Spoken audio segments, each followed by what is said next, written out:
Hello there, and welcome back to the show. Decolonization. Oh, God, why? Why? You're probably asking the same question, like, why are we going to talk about this? Well, we're going to talk about it because Uncle Cyril brought it up, couch sofa dollar guy. The guy that hides taxpayers' money, hides, stolen, who knows, corrupter in chief. The reason I'm bringing up decolonization is because Cyril brought it up. Would be to deal with another crisis, colonialization. He mentioned decolonization in a speech at an educational conference. These are one of the things we have to drastically change in the country. And then obviously he read it because someone wrote it for one of his speech writers. Chat GPT, the AI technology. They wrote it. And this is what he said. He said, the project of decolonizing education in Africa is not just a matter of academic interest. It's a pressing need. We must challenge colonial theories and practices to build resilient education systems that are centered on African perspectives and experiences. Okay. This requires a shift away from Eurocentric worldview to embrace a more diverse and inclusive perspective. Well, I could be wrong, but I believe diversity is an old wooden ship. We must acknowledge the value and knowledge systems of all peoples and integrate them into our curricula and knowledge selection process. Oh, okay. This is a sort of it word. It's basically what it is newspeak.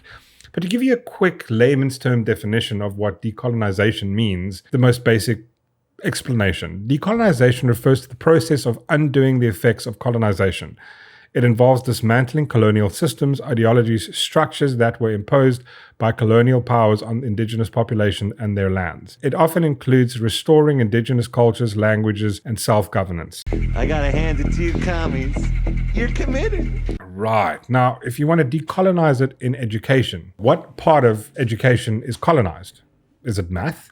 Is it science? System of government? Is it the Enlightenment? Is it the theory of what is right, what is wrong, what is truth? What is and what isn't? I mean, he starts his speech off by referring to they're going to drastically reform education in South Africa. They're going to bring in robotics, STEM, coding, and all these things. That stuff doesn't come from South Africa. We don't do that here. Those things were invented by the West, by the colonizers.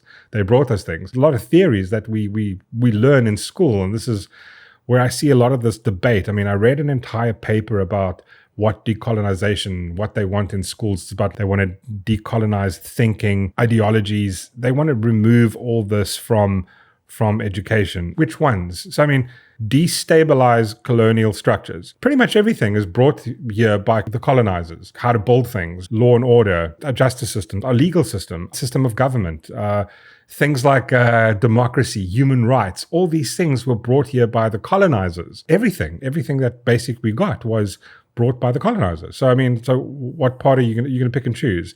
But you're saying that everything, it must be decolonized. How do we even start to decolonize science? Because science is true because it is science. And, what can you do? Science as a whole is a product of Western modernity, and the whole thing should be scratched off, especially in Africa. So if we want practical solutions to how to decolonize science, we'd have to restart science from, an African perspective. There's a place in KZN, in Kabialingana, and they believe that through the magic, the black magic, they call it black magic, they call it witchcraft, others, that you are able to send a lightning to strike someone. So can you explain that scientifically? Because it is something that happens.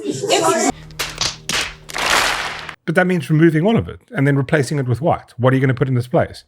Everything was brought here. I mean, even the things you love, which is like your telephone, social media. Not now, but I mean, it's basically this was Western thing. These things weren't invented in Africa. It was brought here by the British Imperial colonized the entire world, and they forced their ideologies on us, like human rights and government and law and order. We don't need these things. We're gonna break it apart. Okay, even communism, socialism, freedoms. These are. They didn't invent them. They just happened to bring them here. It's basically what it is. It's the best ideas that made it to the top through the history of the world. And it happened to, at the time, be brought here by the British, by the imperials, by the colonizers. It doesn't, they didn't invent these things. This is things that are built upon by societies over histories, over generations. The Greeks, the Mesopotamians, the Arab Empire, the British Empire, the Japanese Empire, the Chinese Empire. These are the ideas of systems of government, the idea of the Enlightenment. It wasn't just British old white men sitting around. These were Greeks, Romans, it was everything. These things progressed through time. The Romans and the Greeks and Aristotle, it goes back so far. And yet somehow, just because the British, the colonizers who had a colony brought it here and imposed these laws and rules and philosophies and thinking upon people, these are the best ideas. But you don't have anything else. But the idea is to break it down, is to destroy it and replace it with what? What are you going to replace it with? Through education, we cultivate respect for human rights, the rule of law, and the principles of democracy. Where do you think that comes from? Huh? Is that not colonization? It's not a Western thinking. That's not it. No, that's Africa. That doesn't come from Africa. We don't do that here. What about systems of government? Like, we love communism and socialism, but wait, these are also brought here by the colonizers, but those are fine. So it's not really, it's like you don't really want to decolonize stuff.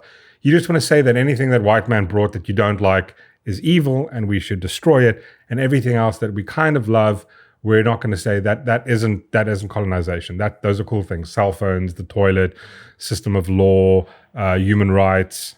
All these things are, those are cool. You like those things. I mean, again, it's all this is, and I mean, just to give you a quick summary.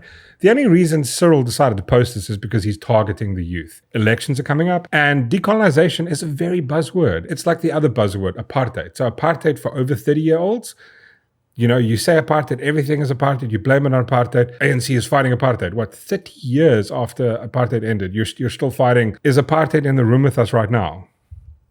Apparently in the ANC, it's always around them. It's there. It scares them. It's everywhere. But it doesn't. They know it doesn't. They know it doesn't exist. They use it because that's how you divide and conquer. You say there's an evil and people vote for you. And it's the exact same with decolonization. It's a newspeak word that the people in education, the young youth, love to use it. It's because everything is social justice, social justice. There is no such thing as social justice. Justice is an individual-centric concept. The truth. The truth. Even the idea of social justice is brought by the colonizer. You're going to have to decolonize that as well. Stop using that term. Stop using their ideologies, which it is social justice, human rights, these things. Even the word decolonization is probably comes from the colonizer. So all this is just to get the vote. It's just to say the right word to get it. Think about this for 1 second. Where is education in this country? 82% of grade 4 school kids can't read this headline. Wow. That's insane. And the question you got to ask yourself is, are you going to take advice from people like Cyril Ramaphosa or the ANC or any of the ministers, politicians that were involved in running the ANC? If you look at where the country is right now, are you going to take advice from somebody who's run South Africa into the ground to the point where there's 78 murders a day, 150 rapes a day? Our economy's crap. We're in debt. We're hemorrhaging money. We can't pay anything. Every single SOE is bankrupt, like completely screwed, and they can't turn on power. We're now going back into load shedding. It's a complete clusterfuck. It's a complete and utter disaster. Are you going to take advice from people like Cyril Ramaphosa and the ANC on what to do with education when they've done everything they've done to the country? You are a waste of life and you should give up. ESCOM, SAA, everything, the economy, all of it. And if your answer is yes, I'm sorry, but you're retarded then. Uh-oh, retard alert! Retard alert, class! And that's all I have. Decolonization, it's a bullshit newspeak term. Don't fall for horseshit. Don't fall for stupid things, stupid terms, words. Oh, that guy said the thing that I agree with. And if you're going to vote because he's used the term you like, please, Lord, don't vote. It's insanity. This is crazy. We're living in absolute clown world. Colonization. Cyril. What a dumbass. Anyway, thanks so much for watching. As always, please hit the like, subscribe, and best of all, leave me a comment. I also really want to thank all the people who dropped me a comment on the Trevor Noah video. I'm really sorry my opinion about Trevor hurt you, deeply hurt you. I'm really sorry I offended you. I'm really sorry. If you send me your email address, I'll mail you a plaster. Anyway, thanks for watching. I'll see you guys soon. Cheers!